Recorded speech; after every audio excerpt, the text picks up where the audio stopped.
Welcome to our channel. ఈరోజు మనము పప్పు నానబెట్టే పని లేకుండా మీకు తినాలనిపించినప్పుడల్లా ఈజీ అండ్ టేస్టీగా నానబెట్టుకున్నప్పుడు ఏదే టేస్ట్తో ఉంటుందో అదే టేస్ట్తో వచ్చేలాగా ఇన్స్టెంట్ ప్రీమిక్స్ వడా పౌడర్ని ప్రిపేర్ చేసుకోవడం కోసం ముందుగా ఒక గిన్నెలోకి మీకు ఎన్ని పప్పు కావాలన్నా సరే తీసుకోవచ్చు. ఇక్కడ నేను ఒక కప్పు పొట్టు లేని పప్పును తీసుకుంటున్నాను.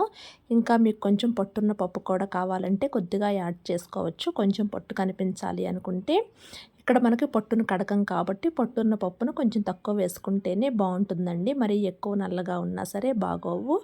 ఇక్కడ నేను ఒక కప్పు పొట్టు లేని పప్పుకి హాఫ్ కప్పు పొట్టు ఉన్న మినప్పప్పును తీసుకొని ఇప్పుడు వీటిని శుభ్రంగా 2 టైమ్స్ కడిగేసుకొని వీటికి ఉన్న వాటర్ పోయేంత వరకు ఒక జాలి గింటలోకి పెట్టేసుకొని ఇప్పుడు వీటికి ఉన్నంత తడంతా కంప్లీట్గా ఆరిపోయేదాకా ఫస్ట్ కొంచెం సేపు కాటన్ క్లాత్ మీద ఆరబెట్టేసి తర్వాత ఒక 1 అవర్ దీన్ని ఎండలో ఆరబెట్టానండి.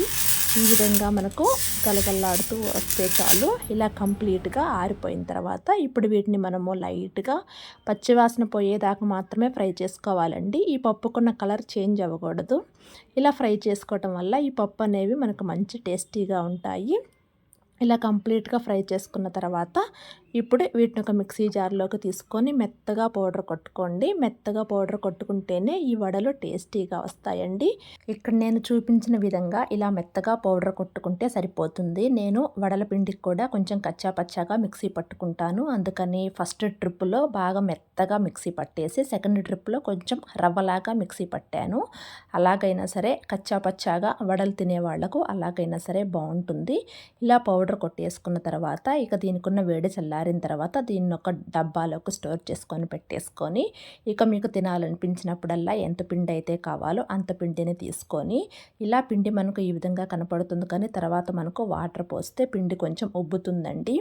అలాగే మనము డ్రైగా ఈ మిరపగుళ్ళని మిక్సీ పట్టుకున్నాం కాబట్టి వాటర్ కూడా కొంచెం ఎక్కువగానే పడుతుంది. దీనిలో రుచికి సరిపడా సాల్ట్ వేసుకొని తర్వాత కట్ చేసి పెట్టుకున్న ఉల్లిపాయ ముక్కలు, పచ్చిమిర్చి, అల్లం ముక్కలను కూడా వేసుకున్న తర్వాత కొద్దిగా జీలకర్ర అలాగే కొద్దిగా కరివేపాకును కూడా వేసుకొని మీకు కావాలనుకుంటే కొంచెం కొత్తిమీర, కొద్దిగా పుదీనా కూడా వేసుకోవచ్చు. ఇక వీటిలో కొంచెం వాటర్ పోసుకొని కనుక మనము ఒక 30 మినిట్స్ పాటు నానబెట్టుకుంటే ఈ వడలు ఇంకా టేస్టీగా వస్తాయండి. ఇలా వెంటనే వేసుకునే బదులు కొంచెం వాటర్ పోసి నానబెట్టండి. ఫస్ట్ టైం పోసిన వాటర్ని ఆ పిండి మొత్తం పీల్చేస్తుంది. ఆ తర్వాత మళ్ళీ మనకు వాటర్ కొంచెం పోయాల్సి వస్తుంది. ఇలా నానబెట్టుకొని చూడండి, కంపల్సరీగా టేస్ట్ అయితే బాగుంటుంది. ఫస్ట్లో మనకు పిండి మెత్తగా ఉన్న వాటర్ పోయేసరికి ఈ పిండి మనకు కొంచెం బరకగా అనిపిస్తుంది. అందుకనే మనం పిండిని కొంచెం మెత్తగానే మిక్సీ పట్టుకోవాలి.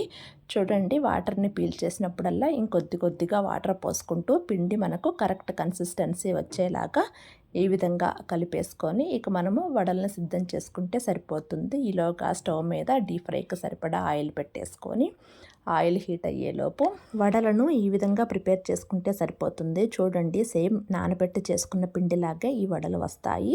కాకపోతే మీరు ఈ పిండిని కొంచెం సేపు కనుక నానబెడితే ఇలా టేస్టీగా వస్తాయి. ఇక ఆయిల్ మరీ పొగలెక్కేదాకా హీట్ చేయకుండా ఒక 90% హీట్ అయిన తర్వాత ఈ వడలను ఒక్కొక్కటిగా వేసేసుకొని స్టవ్ను మాత్రం లో టు మీడియం ఫ్లేమ్లో ఫ్రై చేస్తేనే లోపల పిండి ఉడికి పైన ఒక లేయర్ లాగా క్రంచీగా ఫామ్ అయ్యి ఎంతో టేస్టీగా ఉండే వడలు రెడీ అవుతాయి.